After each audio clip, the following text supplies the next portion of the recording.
Rafale लढाऊ विमानाला superstar of the sky म्हटलं जातं, कारण इतर लढाऊ विमानांच्या तुलनेत राफेल अधिक शक्तिशाली आहे. मात्र फ्रान्सकडून मिळणारं हे विमान आता अशा काही भारतीय बनावटीचं असणार आहे, म्हणजेच मल्टी रोल फायटर विमान आता मेक इन इंडिया असणार आहे. टाटा आणि दसॉल्ट यांच्यातील करारानं हे शक्य झालंय. काय आहे हा करार, पाहूयात.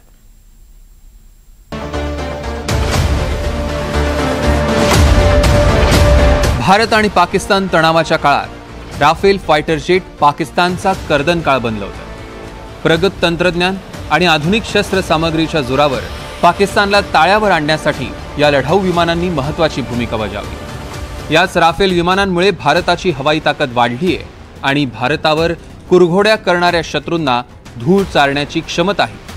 आता याच राफेल विमानांची निर्मिती फ्रान्स बाहेर भारतात केली जाणार आहे. यासाठी टाटा आणि दसॉल्टमध्ये एक करार झाला.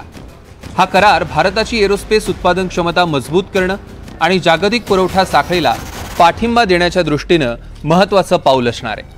शिवाय सरकारच्या मेक इन इंडिया मोहिमेला यामुळे चालना मिळणार आहे. राफेल लढाऊ विमानांसाठी लागणारे महत्त्वाचे भाग आता टाटा समूहाकडून भारतात तयार केले जाणार आहे.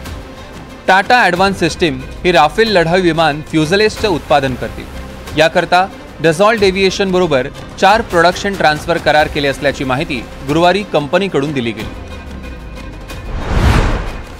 फ्युसेलेज कोणत्या भागांची निर्मिती करतात? रिअर फ्युसेलेज केटरल shells, rear section, central fuselage आणि कनेक्शन सेक्शन. व फ्रान्स येथील दसॉल्ट एव्हिएशन यांच्या संयुक्त विद्यमाने राफेल या जेट विमानाच्या फ्रान्स बाहेर पहिल्यांदाच राफेलची जी बॉडी आहे त्याला फ्युसेल्स म्हणतात, त्या बॉडीचे फ्युसेलेज ज्याला म्हणतो त्या बॉडीची निर्मिती भारतात हैदराबाद येथे करण्याचा नुकताच करार या दोन्ही देशांमध्ये झालेला आहे. या करारान्वये राफेलचे जी फ्युसेलेज किंवा जी बॉडी आहे याचं संपूर्ण जे प्रोडक्शन आहे ते भारतात केलं जाईल आणि या करारामुळे भारताचे जे एरोस्पेस मॅन्युफॅक्चरिंग जी क्षमता आहे ती क्षमतेला त्या ठिकाणी एक प्रकारे बूस्ट मिळणार आहे. त्याचबरोबर भारताचा जो रोल आहे तो ग्लोबल सप्लाय चेनमध्ये त्या ठिकाणी त्याचा रोल महत्त्वाचा असणार आहे. आणि ही जी बॉडी आहे राफेलची त्याच्यामध्ये ही भारतीय बनावटीची असणार आहे आणि जवळपास 2028 पर्यंत या ठिकाणी प्रोडक्शन सुरू करण्याचा त्या ठिकाणी या कराराद्वारे मान्य केलेलं आहे. त्याच्यामध्ये मेक इन इंडिया आणि भारताचं आत्मनिर्भरता या दोन याच्यामध्ये योजनांच्या अनुषंगाने हा करार केलेला आहे. त्याच्यामध्ये जी लोकल इंडस्ट्री आहे त्याचं बूस्ट व्हावं, त्याचबरोबर नवीन जॉब तयार व्हावेत आणि भारताचा जो रोल आहे तो ग्लोबल याच्यामध्ये तो वाढवावा यासाठी हा करार फार महत्त्वाचा आहे. या करारानुसार हैदराबादमध्ये टाटा ॲडव्हान्स सिस्टीम एक अत्याधुनिक कारखाना उभारणार आहे. फ्युसेलेजचा मागील शेल, राफेलचा मागचा संपूर्ण भाग, सेंट्रल फ्युसेलेज आणि पुढचा भाग याचं उत्पादन भारतात केलं जाईल. 2028ला पहिली निर्मिती होईल आणि त्यानंतर महिन्याला 2 फ्युसेलेजचा पुरवठा सुरू होईल. याचे मागील शेल्स, राफेलचा मागचा संपूर्ण भाग, सेंट्रल फ्युसेलेज आणि पुढचा भाग यांचं उत्पादन भारतात होणार आहे. भारतीय हवाई दलाकडे आधीपासूनच 36 राफेल विमान आहेत. यावर्षी एप्रिलमध्ये भारत आणि फ्रान्स यांच्यात झालेल्या 63 कोटींच्या कराराअंतर्गत भारतीय नौदलाच्या ताफ्यात 26 राफेल मरीन जेट्सचा समावेश होणार आहे. त्यामुळे भारतात होणारी निर्मिती अतिशय महत्त्वाची आहे. यासोबतच या प्रोजेक्टमुळे हजारो नोकऱ्या निर्माण होतील. टाटा आणि दसॉल्टमधील हा करार भारतातील धोरणात्मक आणि लष्करी विमानांच्या निर्मितीसाठी एक महत्त्वाचा टप्पा मानला जातो. ग्लोबल सप्लाय चेनमध्ये भारताचा रोल वाढेल, जॉब क्रिएशन आणि स्किल डेव्हलपमेंटलाही त्या ठिकाणी बळ मिळेल आणि स्ट्रॅटेजिक आणि टेक्नॉलॉजिकल ॲडव्हान्समध्ये भारताचं नाव पुन्हा वाढणार आहे. त्या ठिकाणी हा जरी करार झाला तरी काही आपल्याला चॅलेंजेस पाहावयास मिळतील. एक तर याच्यामध्ये या कराराद्वारे त्याची स्टिग्नंट क्वालिटी जी आहे ती क्वालिटी आणि प्रिसिजन स्टँडर्ड्स हे आपण टाटा ही कंपनी कशा पद्धती करेल याच्याविषयी किंवा आपल्या कंपन्या कशा करतील याच्याविषयी आहे.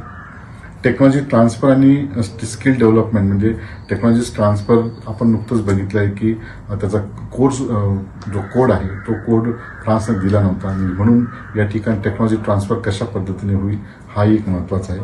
त्याचबरोबर आपली जी प्रोडक्शन कॅपॅबिलिटी जी आहे ती आपण खरोखर 2028 पर्यंत अचीव्ह करणार का हा एक मोठा प्रश्नचिन्ह आहे.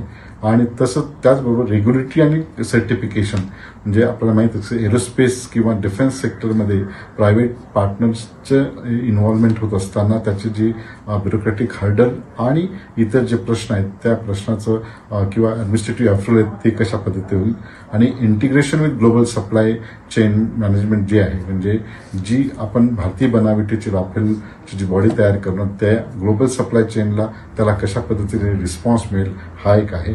आणि त्याचबरोबर त्या ठिकाणी कॉस्ट आणि इन्व्हेस्टमेंट हे कशा पद्धतीने इन्व्हॉल्व्ह होईल हा एक महत्त्वाचा फॅक्टर आहे. फ्युसलेजचं महत्त्व नेमकं काय तर फ्युसलेज हा राफेलचा सर्वात महत्त्वाचा भाग. तो पंख, शेपटी, इंजिन आणि लँडिंग गिअरची एकत्र जोडणी करतो.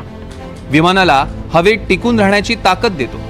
क्षेपणास्त्र आणि बॉम्ब ठेवण्याची ही जागा आहे. रडार, सेन्सर आणि इलेक्ट्रॉनिक प्रणालीची तो जोडणी करतो. फ्युसलेजमध्ये कॉकपिट, इंजेक्शन सीट आणि बुलेट प्रूफ कॅनोपी. लांब उड्डाणं करण्यासाठी फ्युसलेजमध्ये इंधन टँक असतो. याचा विशिष्ट आकार हवेत मारा करण्याची क्षमता वाढवतं. स्टिल्थ डिझाईन रडार सिग्नल कमी करतं ज्यामुळे शत्रूला शोध घेणं कठीण होतं. टाटा आणि डसॉल्ट या दोन्ही कंपन्या या आधीपासूनच भागीदारीत काम करतात. TASL ही टाटा ग्रुपची कंपनी आहे. ही कंपनी संरक्षण, एरोस्पेस आणि होमलँड सिक्युरिटी क्षेत्रात काम करते. 2007 मध्ये TASL ची स्थापना झाली. याचं मुख्यालय मुंबईत आहे. विमानं, हेलिकॉप्टर, ड्रोन क्षेपणास्त्र प्रणाली आणि संरक्षण उपकरणांचे ही कंपनी भाग बनवते. सिकोर्स्की, बोईंग, लॉकहीड मार्टिन आणि डसॉल्ट एव्हिएशन सारख्या जागतिक कंपन्यांसोबत भागीदारी करते. राफेल आणि मिराज 2000 साठी सुटे भाग बनवण्याचं सुद्धा काम करते. तर डसॉल्ट एव्हिएशन एक फ्रेंच कंपनी आहे जी संरक्षण आणि अवकाश क्षेत्रात काम करते. 1929 मध्ये तिची स्थापना झाली. ज्याचं मुख्यालय फ्रान्समधील सेंट क्लाउड इथं आहे. राफेल आणि मिराज 2000 फाल्कन बिझनेस जेट्स आणि ड्रोन सारख्या लढाऊ विमानांची निर्मिती करते. 2016 पासून 36 राफेल जेट्स तर 2025 मध्ये 26 राफेल मरीन जेट्ससाठी भारताशी करार झालाय. 2016 मध्ये जेव्हा भारतानं 36 राफेल विमानं खरेदी करण्यासाठी 7.87 अब्ज युरोंचा करार केला त्या करारात ऑफसेट अटी होत्या ज्या अंतर्गत डसॉल्टनं भारतात गुंतवणूक करणं आवश्यक होतं. त्याच करारातलं हे महत्त्वाचं पाऊल आहे. एकूणच हा निर्मिती प्लांट असेल जो भारत आणि फ्रान्समधील संरक्षण क्षेत्रासाठी महत्त्वाचं पाऊल असला तरी याच करारामुळे भारताच्या संरक्षण क्षेत्रात खासगी कंपन्यांचा सहभागही वाढवणार आहे. Bureau report, NDTV Marathi.